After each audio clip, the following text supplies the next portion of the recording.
Hello guys, ngayon ipapatuloy natin ang kwento sa buhay ni Yona. Yun nga, naisipan niya guys na umalis na sa kanilang tahanan at nilisan niya ito na mabigat sa kanyang kalooban dahil nga sa naiwan ang kanyang mga anak. Dahil ang kanyang mga anak lamang ang kanyang inspirasyon sa kanyang buhay.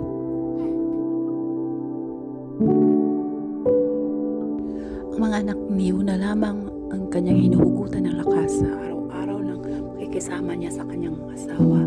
Sa pakikisama sa asawa niyang puno ng hinanakit galit ang nasa puso ni Yona.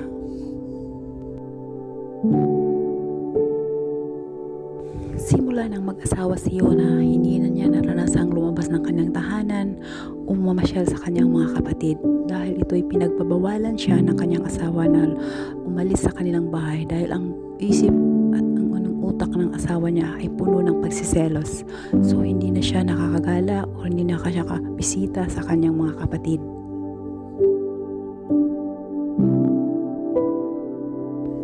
Noong araw na yun na dumating si Yona sa katahanan ng kanyang kapatid, laking gulat ng kanyang kapatid at siya'y dumating na mag-isa lamang. Tinanong siya ng kanyang kapatid, "Yona, bakit mag-isa ka lang? Nasaan na yung mga asawa at anak mo? Ano nangyari? Bakit ka nag-iisa?"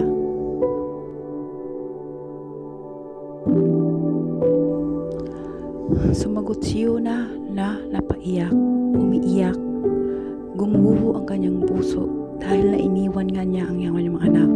Pumasok si Yona sa bahay at nagipag-usap sa kanyang kapatid at sinabi niya ang lahat-lahat na nangyayari sa kanya sa pagkikisama niya sa kanyang asawa.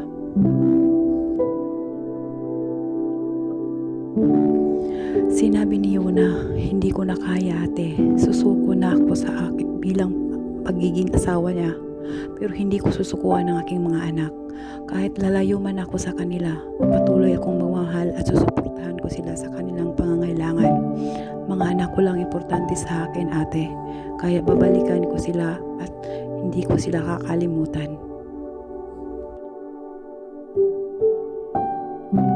Sobrang gulat ng kapatid ni Yona bakit nagkapag-desisyon siya ng ganun, kasi ang pagkaalam nila si Yona ay isang tahimik lamang martir at laging natatakot sa asawa at laging sumusunod kung ano ang gusto ng asawa. Alam ng mga kapatid ni Yona kung gaano niya sinusunod ang asawa niya sa lahat ng kanyang gustuhin.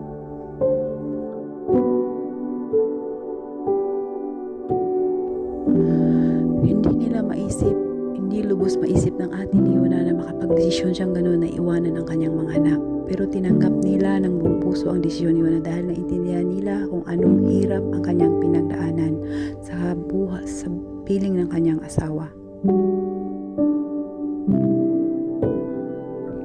Naisip ni Yona na luluwas ng Manila para doon maghanap ng trabaho. Doon niya umpisahan na baguhin ang kanyang buhay para sa kanyang mga anak dahil ang mga anak niya ang gawin niyang inspirasyon para makabuon sa kanyang kinasa kasalukuyan. Kaya doon nag-umpisa ang pagbagong buhay ni Yona.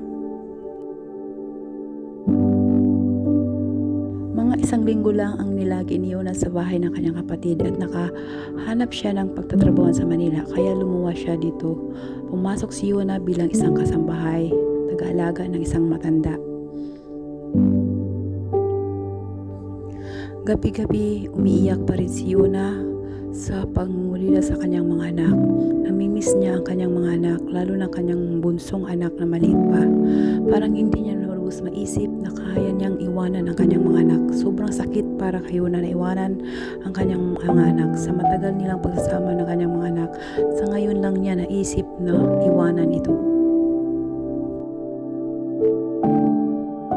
Halos 1 buwan din ang pag-iiyak-iyak ni Yona sa kanyang pinagtatrabahuhan at sa kanya na move on ang sarili at napatibay niya na kaya niya ito ginagawa para mabago niya ang kanyang buhay at para makatulong sa kanyang mga anak dahil kahit doon sila magkasama silang pamilya, hirap na hirap ang kanilang sitwasyon dahil nga kapos sila sa kanilang pamumuhay.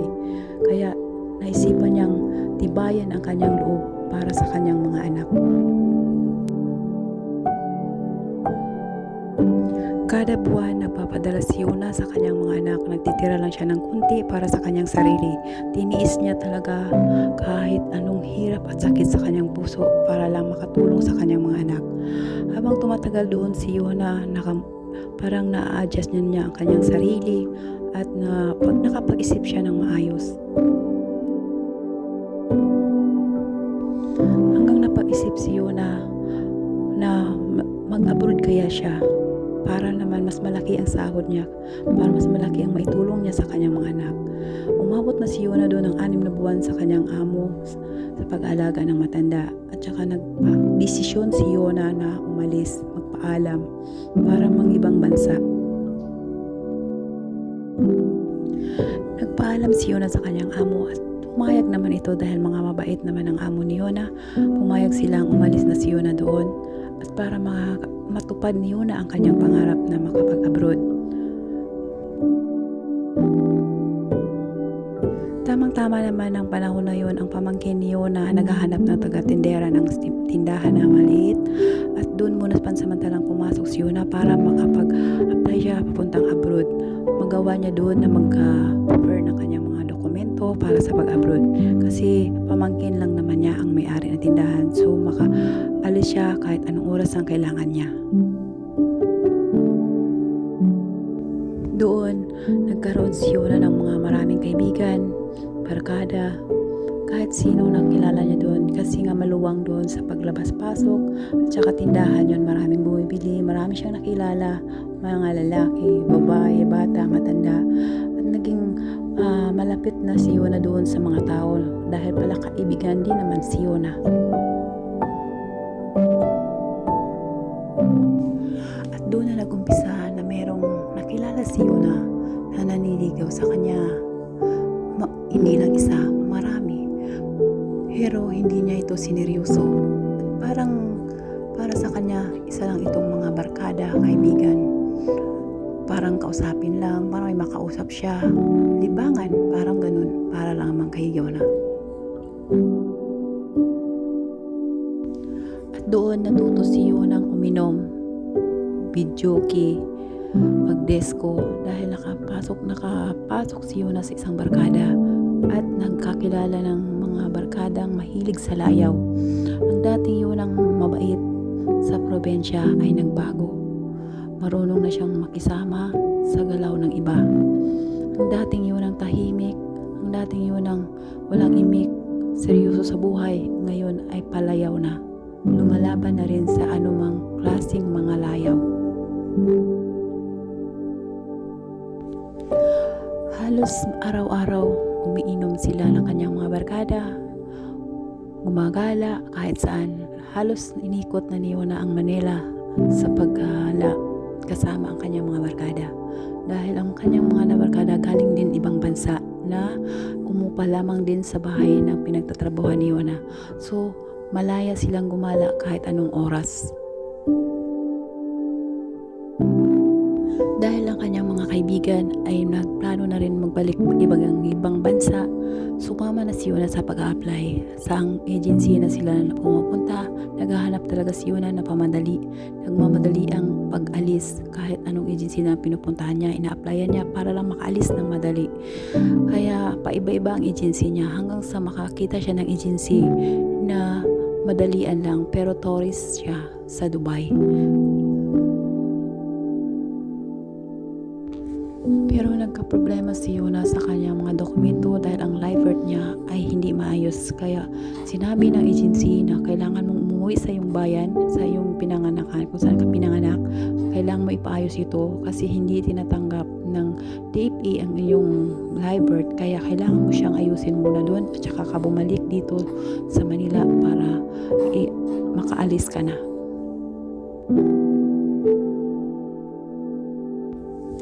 Mga 1 taon higit si Yona sa Manila bago siya nagdesisyon na umuwi ng probensya kasi kailangan nga ayusin ang kanyang dokumento. Umuwi nga si Yona sa probensya at saka doon niya inayos ang kanyang mga dokumento at doon na rin si Yona nag-apply ng bagong agency at yun ang nagpapaalis sa kanya. Bago yun, nagtrabaho muna si Yona sa isang planta para lamang makatustusan ulit ang pangailangan ng kanyang mga anak kahit pakunti lang na sahod. At least habang nag-hintay siya sa kanyang pag-alis, sa kanyang pagpuntang ibang bansa, mayroon pa rin siya kahit kunting maitulong sa kanyang mga anak. Pumasok si Yona doon sa planta ng shrimp. Nang umuwi si Yona sa probinsya, doon pa rin siya tumuloy sa kanyang kapatid. At nakita lamang ni Yona ang kanyang mga anak nang bumisita ito sa kanya. Pero hindi niya talaga ito pinuntahan sa kanilang lugar at hindi siya bumalik doon sa kanyang bahay para bisitahin ang kanyang mga anak. Pinapunta lang lamang ni Yona ang kanyang mga anak sa kanyang bahay ng kanyang ate.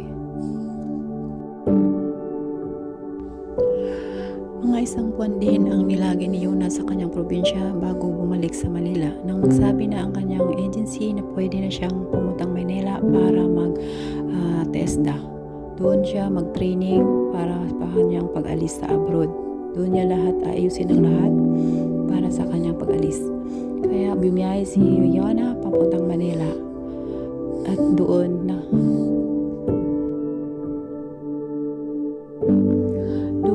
naranasan ni Yona ang sobrang hirap din sa pagtetesda, sa pag-training, dahil parang bumabalik ka lang sa pag-aaral, lahat pag-aralan mo, paghirapan mo para pumasa ka. Lahat doon naghihirap siya sa pagkain, sa pagpipela, papunta pabakit pababa. Lahat yun kinaya ni Yona para sa kanyang mga anak. Kahit anong hirap man ang kanyang maranasan ay kaya niyang gawin para sa kanyang mga anak dahil sa pangarap niyang makatulong ng mas malaki sa kanyang mga anak.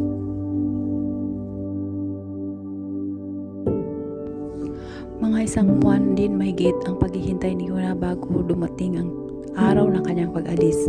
Umalis si Yona sa ibang bansa at nagbiyahe na pinagdasal na sana gabayan siya ng Panginoon, nagabayan siya sa ibang bansa na para sa kanyang mga anak makabalik siyang ligtas at buhay. Sobrang nagpapasalamat si Yona sa Panginoon dahil hindi siya pinabayaan. Kahit anong nangyari ay nagawa niya at nakuha niya ang kanyang pangarap na makaalis papuntang ibang bansa. Pumunta si Yona sa Middle East, bansang kanyang pinagtatrabuhan, at doon nagtrabaho si Yona. Kahit hindi man masabing 100% na mabait ang kanyang mga amo, at least maging okay siya doon sa kanyang mga amo. Hindi siya pinabayaan at andyan lang sila lagi para gabayan si Yona kasi nga baguhan siya sa lahat. Hindi pa siya marunong mag-Arabic, kaya English ang salita nila, konting English, konting Arabic. Pero mas malagi yung sinasabi yung Arabic, lagi nilang pinag-usapan ng Arabic kasi ang mga Arabo hindi naman lahat marunong mag-English, kaya pinagsikapan ni Yona na matutong mag-Arabic sa salitang Arabo.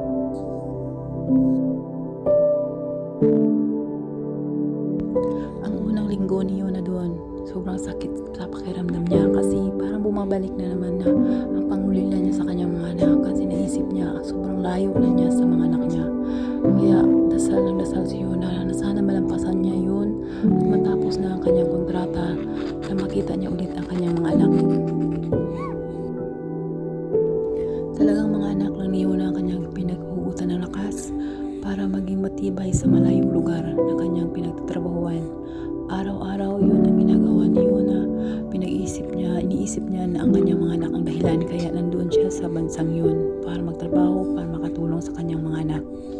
Lumipas ang mga buwan.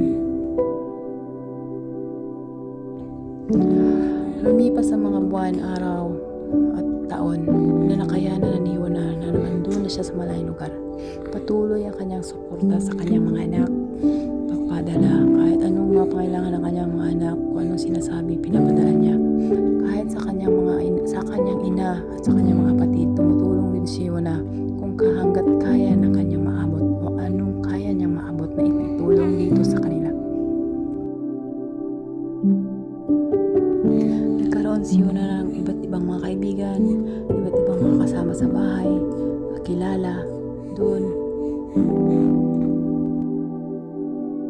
Sobrang pasasalamat niyo na kahit paano naibsan ang kanyang lungkot dahil ang kapwa niya Pilipino din ang kanyang mga kasama, nakasalamuha, maraming Pilipino din doon na katrabaho niya at nagkaroon siya ng maraming kaibigan. Sa labas man o sa loob ng bahay, marami siyang na-encounter ng mga Pilipino. So naibsan ang kanyang kalungkutan dahil paano may makakausap niyang kapwa Pilipino. At yun nga, dahil libangan niyo na ang cellphone, doon niya nakilala si Jay sa Messenger. Nag-chat doon at nag-message request at saka niya in-accept.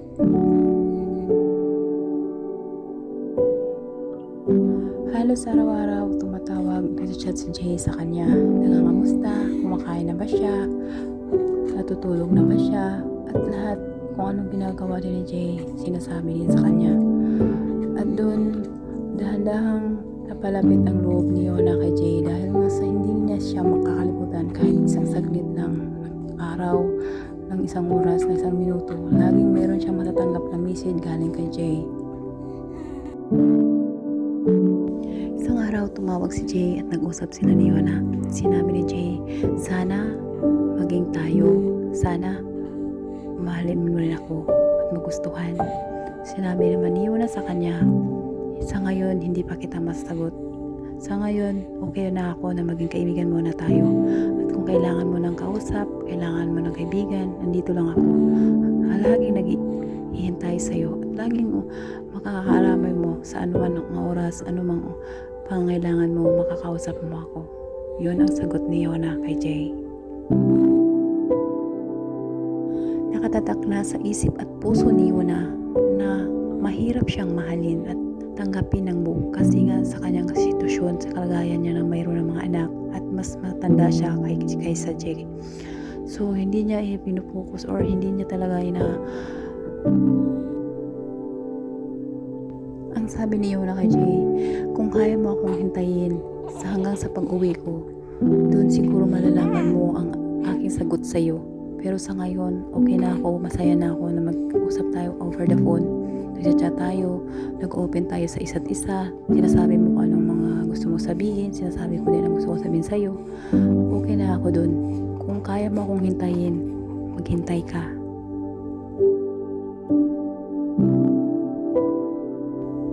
Sagot naman ni Jay, okay, kaya kitang hintayin at maghihintay ako sa pagbalik mo, sa pag-uwi mo. Gusto ko talagang makita ka sa personal.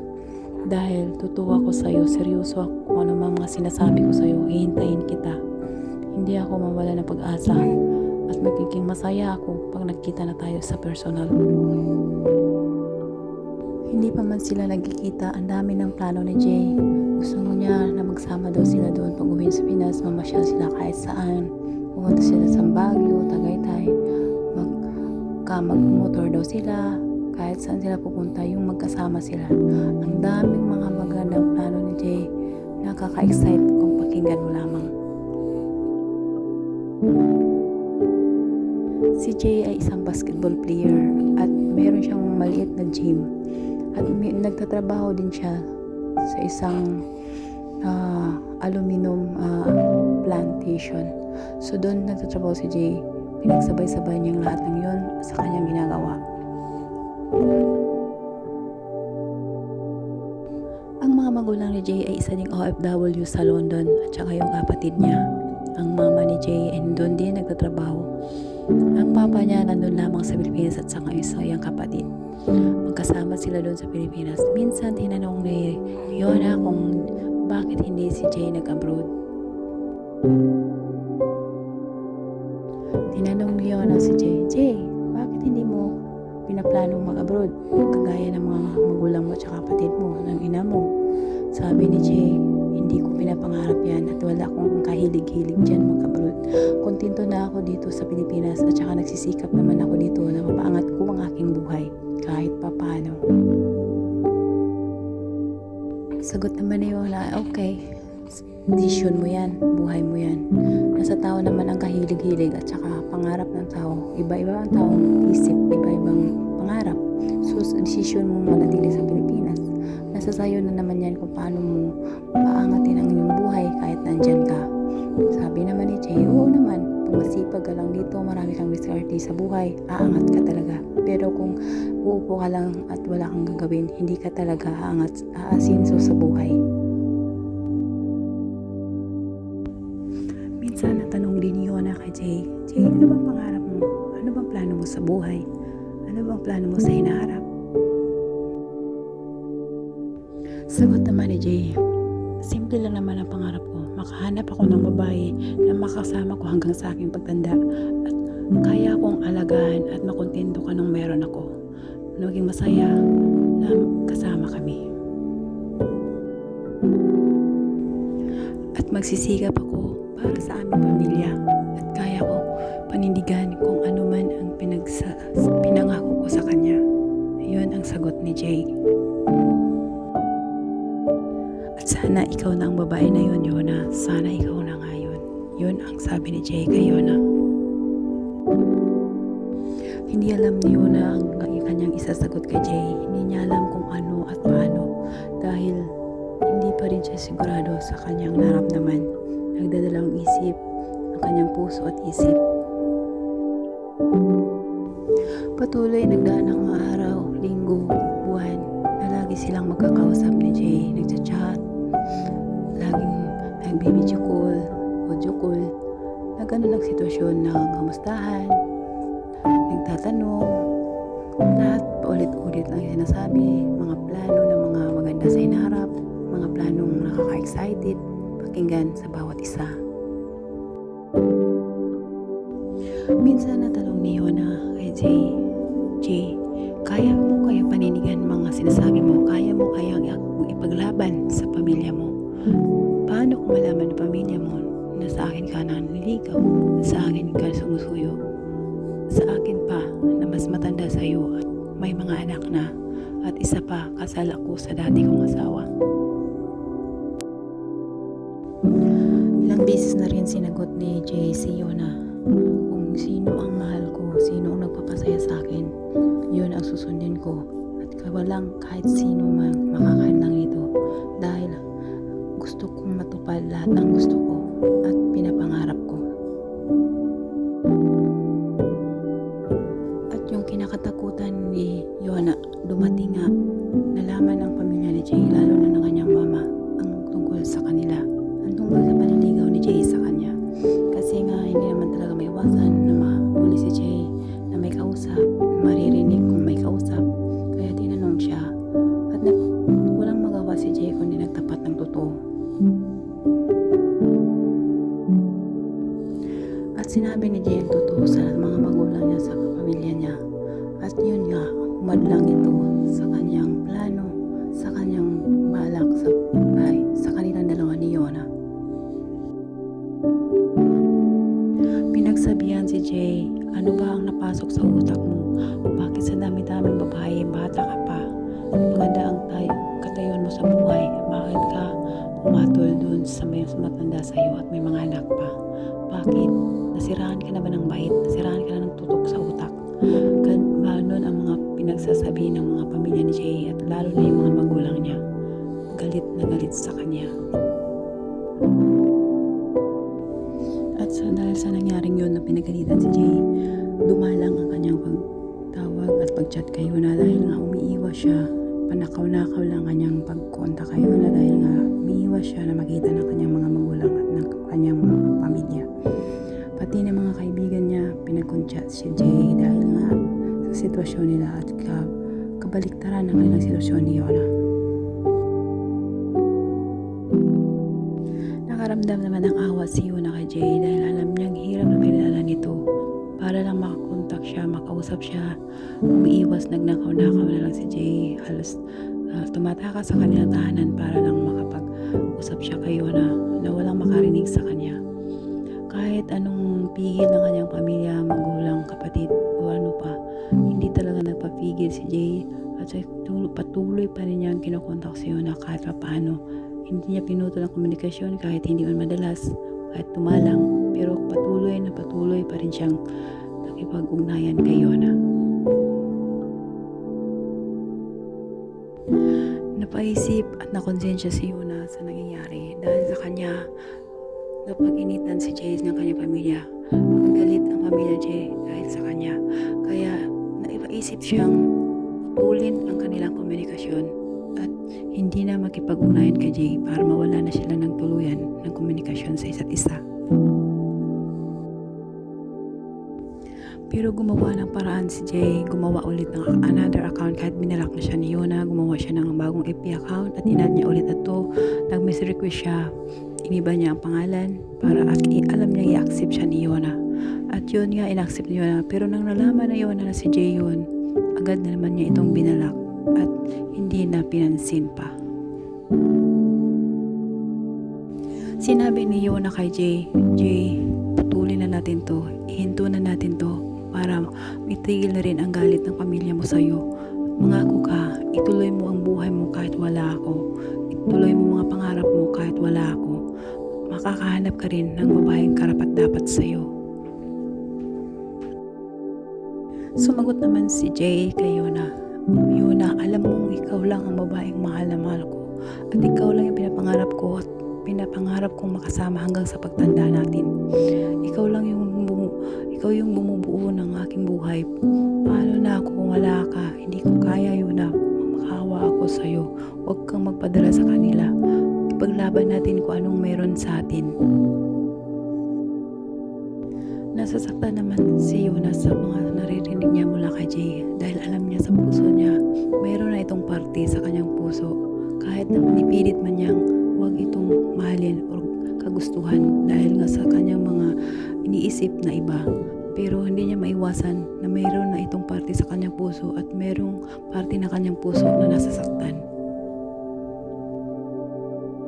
Pero mas iniisip ni Yona ang kapakanan ni Jay at ang mga status ng kanyang pamilya at ang katayuan ng kanyang pamilya at ano ang magiging reaksyon ng pamilya niya para sa kanilang dalawa. Ayon ni Yona na pag-initan si Jay ng kanyang pamilya at umabot at umantong na itakwil siya dahil na sa kanya.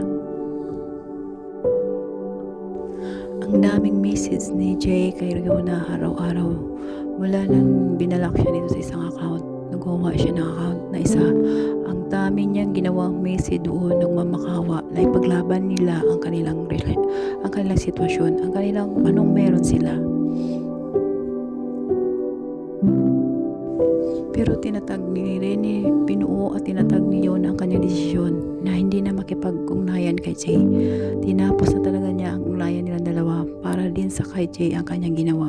Para sa kanyang pamilya na hindi na magagalit kay Jay at hindi na si Jay itakwil ng kanyang pamilya at tanggapin na siya ulit.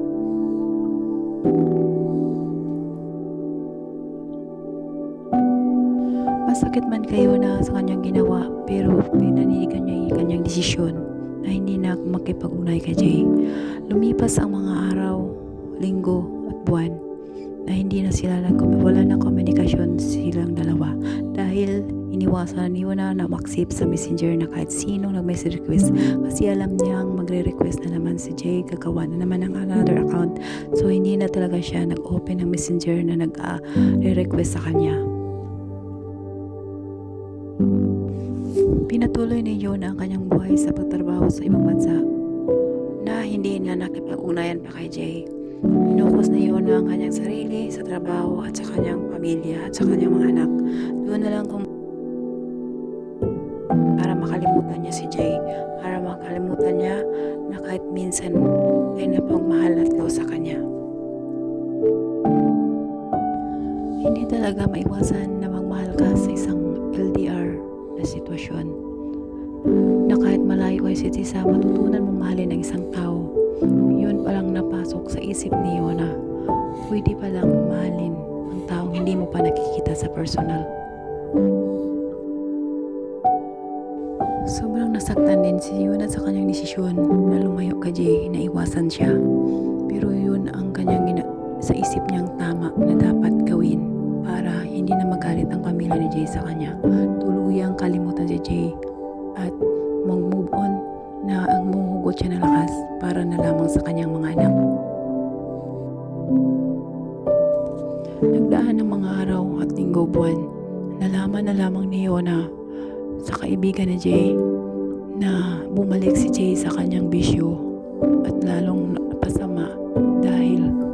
barkada ito. Alak, sigarilyo, kung saan sanggala, disco, kahit saan gumagala si Jay. Parang pinabayaan na niya ang kanyang sarili at gusto na lang niya laging magpakawala. Parang nagrebelde ang isip at puso ni Jay nang hindi na sila nag-uusap ni Yona. Sobrang nakonsensya si Yona dahil sa kanya. Mas lalong napalala ang sitwasyon ni Jay at lalong napamariwara ang buhay niya. Hindi niya alam kung anong tama, anong gagawin niya sa oras na yung nalaman niya.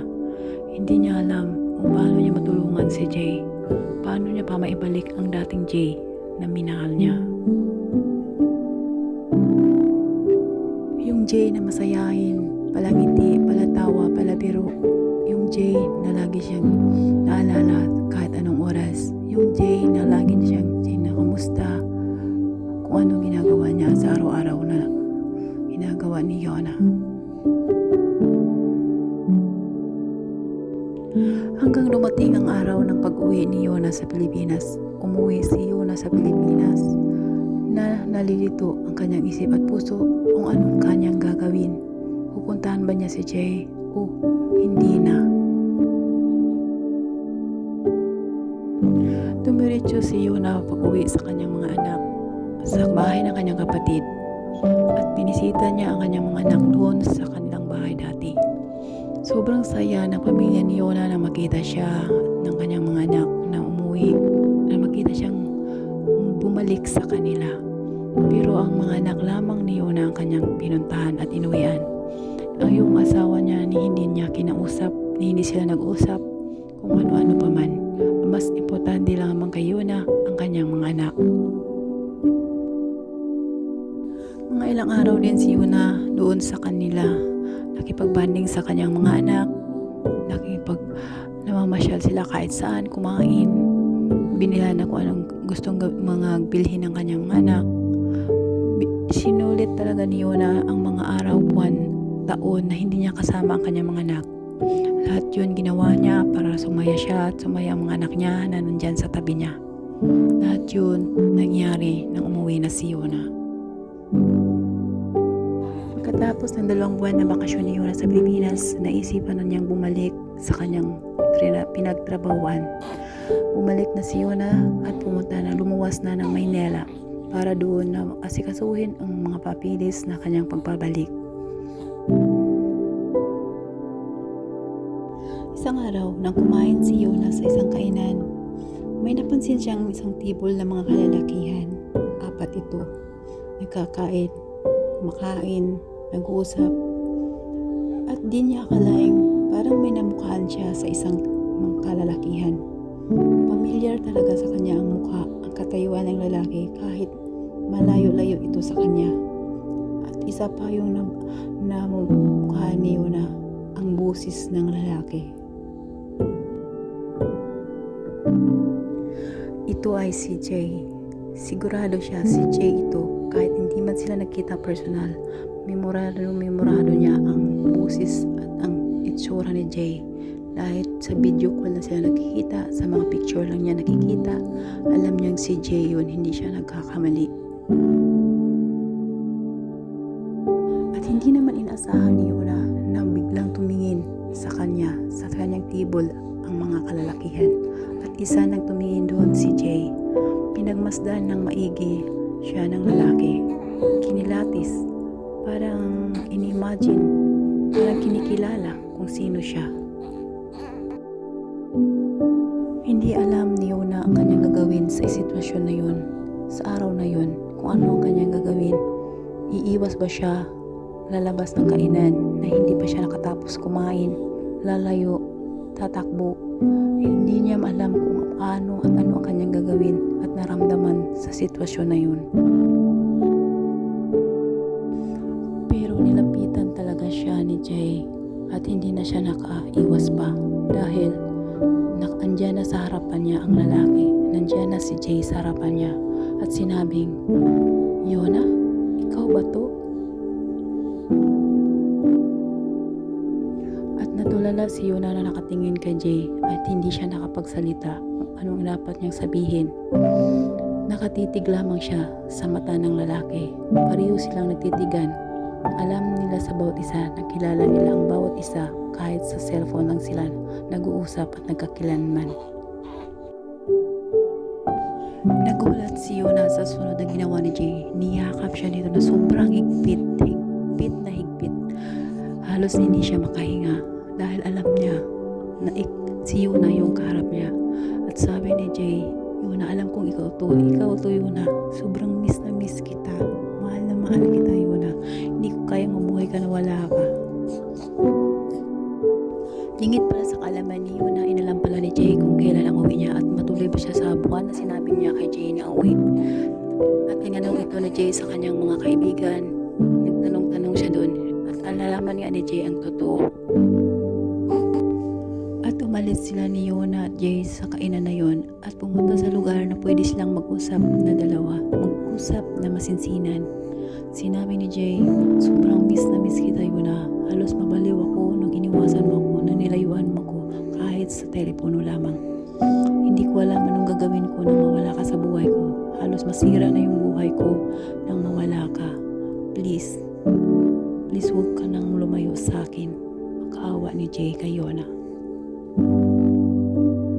At kung tungkol sa mga magulang ko o sa pamilya ko ang iniisip mo, okay na sila. Tinanggap nila ang katotohanan na ikaw talaga ang pinili ko at minahal ko. Kahit anong mangyari, ikaw pa rin ang pipiliin ko Yuna, dahil ikaw lang magpapasaya sa akin at magbugtong ng aking buhay. Pag wala ka, parang wala na din akong buhay Yuna. At napaiyak na din si Yuna sa mga sinasabi ni Jay dahil alam niya sa puso niya na mahal na rin niya ito at nami-miss niya rin ito sobra. At nimakap siya kay Jay ng sobrang higpit dahil alam niya sa isip at puso niya na namimiss din niya ang taong ito. At nasaktan din siya kung ano man ang nangyari dito sa kanya. At ang buong araw na yun, namasyal silang dalawa. Pinasyal ni Jay, si Yuna.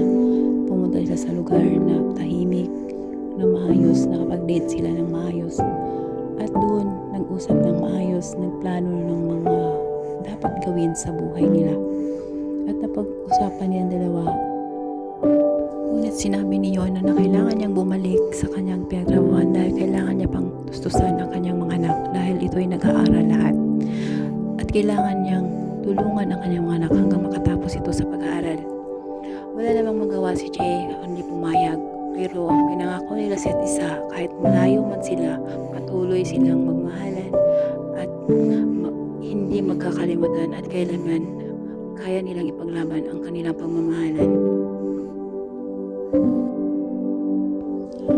Noong ilang araw na paglagi ni Yuna dun sa Manila, sa pagstay niya hanggang kailan pagbalik niya sa ibang bansa, lagi silang nakikita ni Jay na mamasyal kahit saan. At minsan, naisipan ni Jay na niyayain siya papunta sa kanilang bahay para makilala niya ang kanyang mga magulang at mga kapatid.